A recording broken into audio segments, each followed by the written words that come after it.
یہ بھی معرف القرآن جدید میں سے صفحہ 1082 30واں پارہ سورہ عصر آیت نمبر 1 سے 3.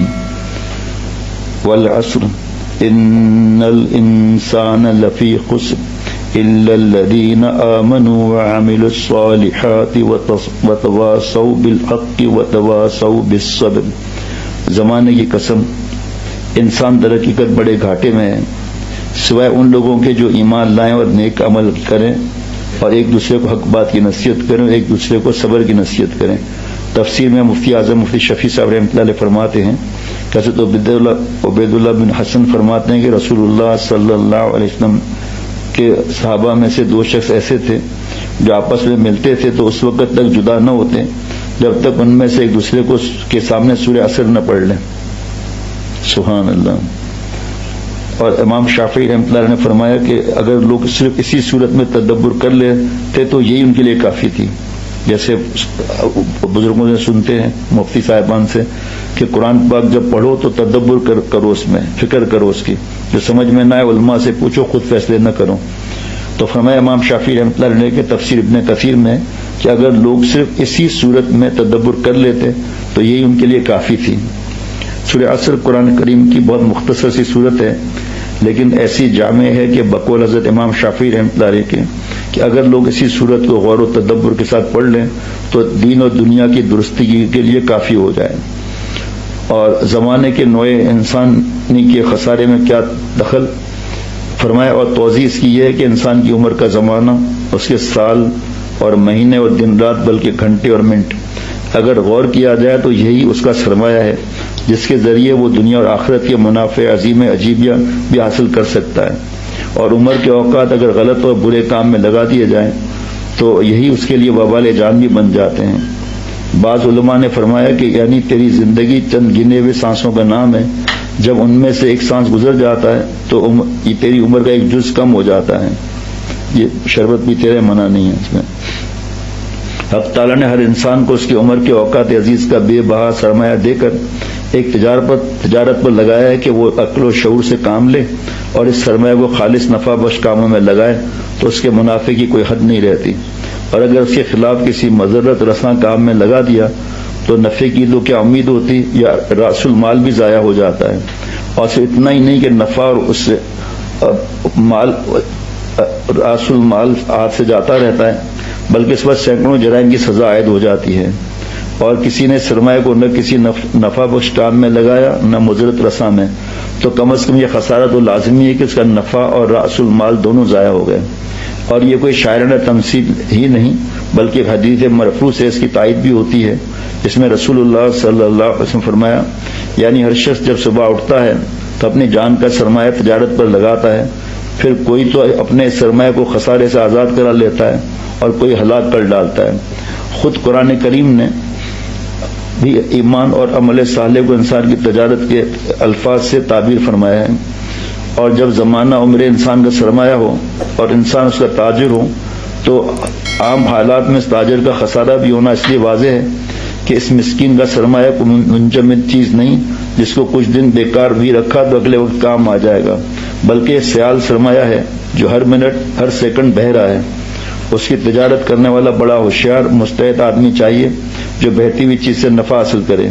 اس لیے ایک بزرگ کا قول ہے کہ وہ برف بیچنے والے کی دکان پر گئے تو فرمایا کہ اس تجارت کو دیکھ کر سورہ عصر کی تفسیر سمجھ میں آ گئی کہ یہ ذرا بھی غفلت سے کام لے تو اس کا سرمایہ پانی بن کر ضائع ہو جاتا ہے. اس لیے ارشاد قرآنی میں زمانے کی قسم کھا کر انسان کو اس بات پر توجہ کیا ہے کہ خسارے سے بچنے کے لیے جو 4 اجزاء سے مرکب نسخہ بتلایا گیا ہے اس کے استعمال میں ذرا غفلت نہ برتیں. عمر کے ایک ایک منٹ کی قدر پہچانے اور 4 کاموں میں مشغول کر دیں. آگے ان 4 اجزاء کی تشریح ہے کہ ایمان اور عمل صالح جو خود انسان کی ذات سے متعلق ہے ان کا معاملہ واضح ہے، کسی تشریح کا محتاج نہیں. البتہ آخری 2 جز یعنی وتواصوا بالحق وتواصوا بالصبر یہ قابل غور ہے. ان سے کیا مراد ہے جناب؟ کسی شخص کو تاکید کے ساتھ مؤثر انداز میں نصیحت کرنے اور نیک کام کرنے کا ہدایت کرنے کا نام وصیت ہے. اسی وجہ سے مرنے والا جو اپنے بات کے لیے کچھ ہدایت دیتا ہے اس کو وصیت کہا جاتا ہے. یہ دو جز در حقیقت اسی وصیت کے باب ہیں، ایک حق کی وصیت، دوسرے صبر کی وصیت۔ اب ان دونوں لفظوں کے معنی میں کیا احتمال ہے؟ ایک یہ کہ حق سے مراد عقائد صحیحہ اور اعمال صالحہ کا مجموعہ ہو، اور صبر کے معنی تمام گناہوں اور برے کاموں سے بچنا ہو۔ تو پہلے لفظ کا حاصل امر بالمعروف ہو گیا، یعنی نیک کاموں کا حکم کرنا، اور دوسرے کا حاصل نہیں عن المنکر ہو گیا، یعنی برے کاموں سے روکنا۔ اس مجموعے کا حاصل پھر وہی ایمان اور اعمال صالحہ جس کو خود اختیار کرتا ہے، اس کی تاکید اور نصیحت دوسروں کو کرنا ہو گیا۔ اور ایک احتمال یہ ہے کہ حق سے مراد اعتقاد حقانیت جائیں، اور صبر کے مفہوم میں تمام اعمال صالحہ کی پابندی بھی ہو، اور برے کام سے بھی بچنا ہو، کیونکہ لفظ صبر کے حقیقی معنی اپنے نفس کو روکنے اور پابند بنانے کے ہیں، جو ہم نے حضرت والا سے سنی تفسیر ان اللہ مع صابرین کی، صبر کی، کہ شکایت نہ کرے، اطاعت کر کے صبر کرے، گناہ نہ کر کے صبر کرے۔ یہاں بھی یہی چیز آ گئی۔ اس پابندی میں اعمال صالحہ بھی آ گیا، گناہوں سے اجتناب بھی آ گیا۔ حضرت حافظ ابن تیمیہ رحمۃ اللہ علیہ نے اپنے کسی رسالے میں فرمایا کہ انسان کو ایمان اور عمل صالح سے روکنے والی عادتاً دو چیزیں ہوتی ہیں، ایک شبہات، یعنی اس کو ایمان اور عمل صالح میں کچھ نظری اور فکری شبہات پیدا ہو جائیں جن کے سبب عقائد ہی مختلف ہو جائیں، اور عقائد مختلف ہونے سے عمل صالح کا خلل پذیر ہونا خود ظاہر ہے۔ دوسری شہوات، یعنی خواہشات نفسانی جو انسان کو بعض اوقات نیک عمل سے روک دیتی ہیں اور بعض اوقات برے اعمال میں مبتلا کر دیتی ہیں، اگرچہ وہ نظری اور اعتقادی طور پر نیکی پر عمل اور برائی سے بچنے کو ضروری سمجھتا ہو، مگر نفسانی خواہشات اس کے خلاف ہوں اور ان خواہشات سے مغلوب ہو کر سیدھا راستہ چھوڑ بیٹھے، تو آیت مذکور میں وصیت حق سے مراد یہ کہ شبہات کو دور کرے، اور وصیت صبر سے مراد یہ کہ نفسانی خواہشات کو چھوڑ کر اچھے اعمال اختیار کریں۔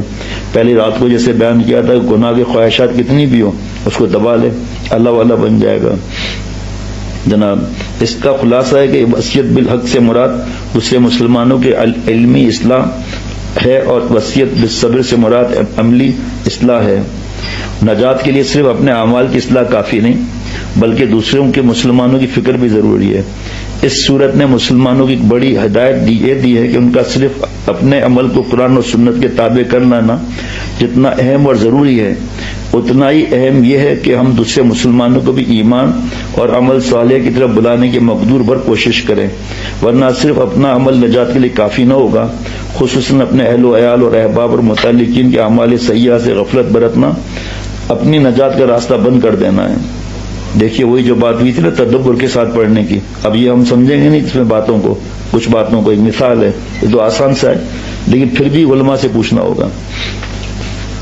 اللہ اکبر۔ اگرچہ وہ خود کیسے ہی اعمال صالحہ کا پابند ہو، اس لیے قرآن اور حدیث میں ہر مسلمان پر اپنے اپنے مقدورت کے مطابق امر بالمعروف اور نہی عن المنکر فرض کیا گیا ہے۔ اب یہ کس طرح کرے، علماء سے پوچھیں گے۔ پتہ چلا روڈ پر کسی کا گریبان پکڑ لیا اور اس کو کہا ٹخنا کھولو، اب اس نے کچھ جملہ ایسا کہہ دیا جو دین سے نکل جائے، تو یہ علماء سے پوچھنا ہوگا۔ اسی طرح والد فرض کرو کسی گناہ میں مبتلا ہے اور ہم نے سن لیا کہ نہیں منکر کرنا ہے، والد سے بدتمیزی کر رہا ہے، ماں سے بدتمیزی کر رہا ہے، بھائی بہنوں سے بدتمیزی کر رہا ہے، ایسی فکر ہونی چاہیے جناب۔ اس معاملے میں عام مسلمان بلکہ بہت سے خواص تک غفلت میں مبتلا ہیں، خود عمل کرنے کو کافی سمجھ بیٹھے ہیں، اولاد اور عیال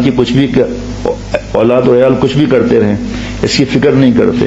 اللہ تعالیٰ ہم سب کو اس آیت کی ہدایت پر عمل کی توفیق نصیب فرما دیں۔ اب یہی اولاد ہے، نہیں مانتی، اب کیا کریں؟